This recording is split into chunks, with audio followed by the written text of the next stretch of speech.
LCS finals time, and we're going to Chinatown.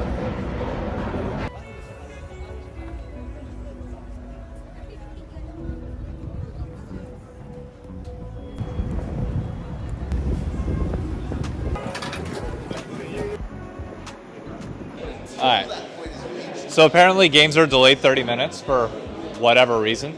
So, giving away another drink for the hell of it, because why not? Thank you, I appreciate that. Trying to think. Okay. Both of the teams that you're seeing on stage are going to MSI this year. First time that they've ever changed the format to allow 2 teams to go. We've also had 2 teams reach MSI finals. Give me the team and give me the year. You already have a drink, so I'm going to say no to yours. I saw his hand. You don't know? I saw your hand second. And then if he doesn't get it, then you. NA teams, right? At the 2 NA teams, I need... Right? No? Maybe? Was it 2016 or 2015? 2016. Wasn't 15 the year that CLG won? It was 2016 that CLG made it to finals. So you get a free drink. 2016. Yep.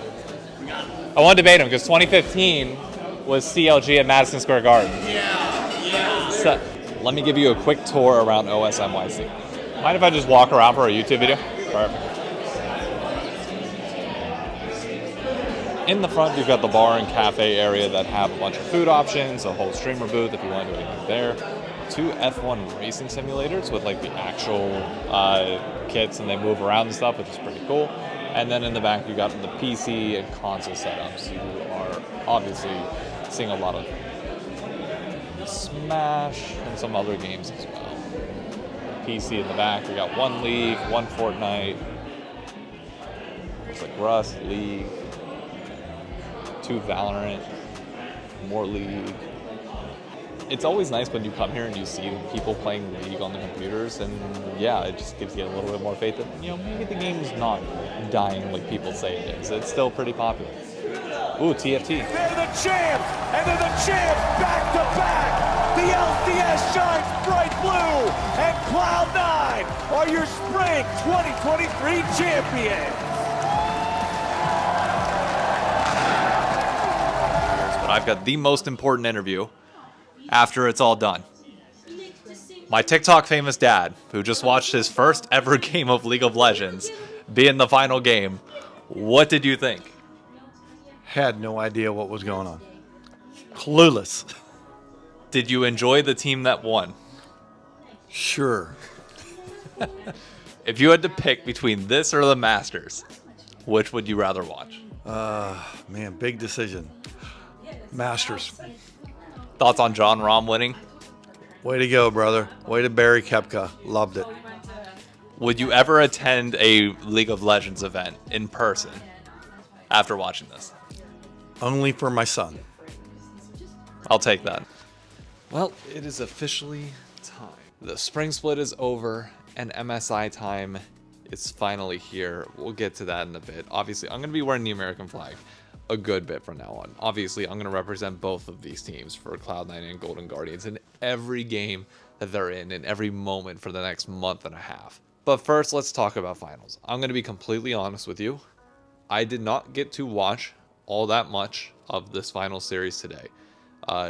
This spring finals is just unfortunately the culmination of just 3 really busy times for me. My family grew up Catholic, so Easter is a very important holiday for the family. Even if I don't go to church anymore, and neither does most of the family, it's still a holiday that we all celebrate together. So my parents came into town and we made Easter dinner, and we're all hanging out, as you probably saw via the interview that was just before this. On top of that, it's Masters Sunday. I come from a golf family. There will be a golf video up on this channel tomorrow. Masters Sunday is one of the most important days in golf of the entire year. And unfortunately, that aligning with LCS finals as well just made this day downright impossible to manage. I had the watch party in New York City and was able to make sure we led everything there. Unfortunately, the 2 other people that would normally lead things with us were not able to show up, so it was literally just me there for game 1 trying to help lead things. while I'm trying to worry about family in the background and everything else. And it was just, it was a lot. So I got to watch game one, which was a blast. Got to watch it with Nick, who you've seen on the podcast a few times and is a pretty consistent co-host in the crossover podcast. But beyond game one, I really didn't get to watch until that final game. And even that final game, I'm watching, trying to explain stuff to my dad a little bit, and the game's just too much for him. I completely understand. It's never going to be his thing. But all credit to him, he tried to learn a little bit for my sake, and I will always love him and appreciate him for that. But for the finals itself, I'm not going to try and act like the emotion of the moment meant all that much to me. Cloud9 winning their 4th title is obviously great. They cement themselves as North America's team at this point, with TSM likely leaving the LCS, with COG going. Like, Cloud9 is like that last remaining bit for older fans to latch onto, and to see them win another title, for them to be so consistent over their 10 years of history here in the LCS is just incredible. And it's great for fans. It's great for the league. It's overall, the reaction of them winning, quite honestly, surprised me with how mild it was. If barring M&S, like, had M&S like not cried and had the emotion there, like the other 4 were just like, yep, another day, another, walk in the park. And I don't blame them. They're used to it at this point. But it's like, it was so awkward, that little bit right after they won, of them just trying to figure out what all was going on. But luckily, M&S stole the show, obviously. Him getting emotional, winning his title, and just letting all of that emotion out was incredible. The fact that we even got to watch 4 games today was honestly a treat. I don't think many of us expected Golden Guardians to put up a fight, if we were being completely honest. There are people who are going to tell you hopium, and by all means, I completely respect that angle.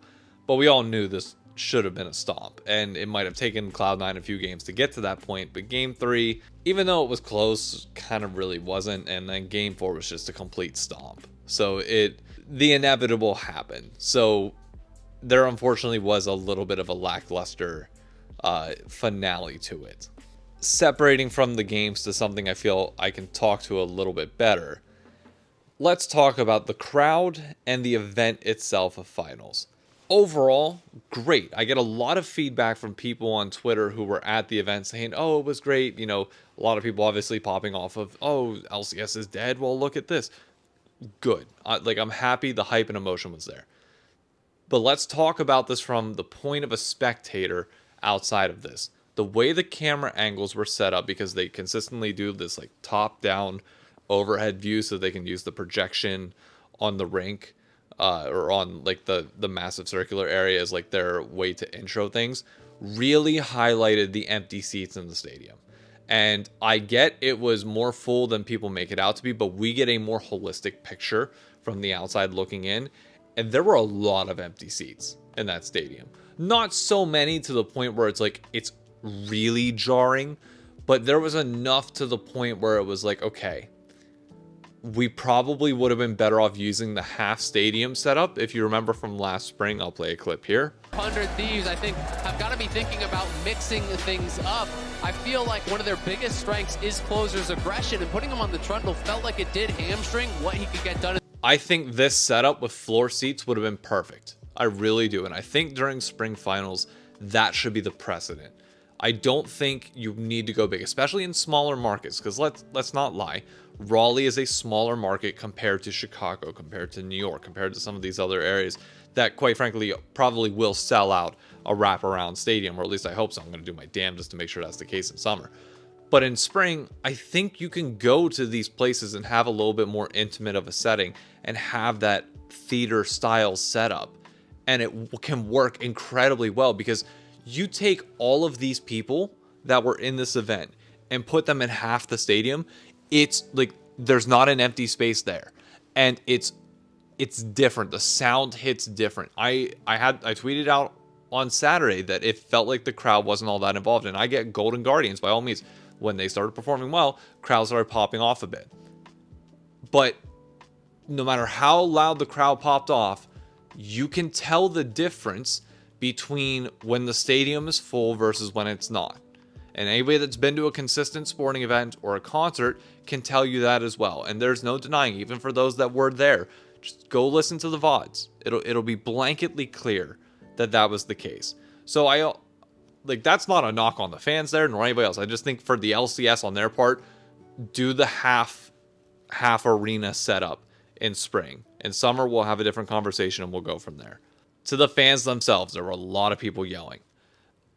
I think I realized why it felt like the crowd was lacking for me compared to anything else. And that's because my last experience with live League of Legends being there was Worlds. And I'm excluding finals, because finals, obviously, that was what it was, a sold out Chase Center. Come on. I'm comparing it to Hulu Theater, Madison Square Garden. And I remember the JDG chants and the EDG chants and all of the LPL and LCK fans that came out and were just like, any bit of downtime, any quiet moment in the game, starting off early on, before kills, before anything else, it was loud. The fan chants would go on and ring throughout the theater the entire time, and that was heard and broadcast too. It was just obnoxiously loud, and that was missing here. When I was showing the game to my dad in the final game 4 of this series, there was like little to no noise other than kills. That's it. And like, I'm not denying that people weren't cheering, but it's not this unified cheer for Cloud9. It's not this unified cheer for Golden Guardians, like the fan chants on either side, like pushing and pulling. Like, there was none of that. And I think honestly that is a very accurate representation of where we are at in the LCS in terms of fandom, and how being fans of players, which I don't blame people for being, can be a problem to a certain extent, because it doesn't create those crowd chant moments unless that one player does that one thing. There's not just this blanket like Rift Herald charging up, everybody going nuts, like just like the small things that help pass the time. You need the crowd to be way more involved than it unfortunately was here, in order for those moments to not feel dull and dry whenever there's not much killing or when it's just laning going on. Like, that's the time that you go nuts.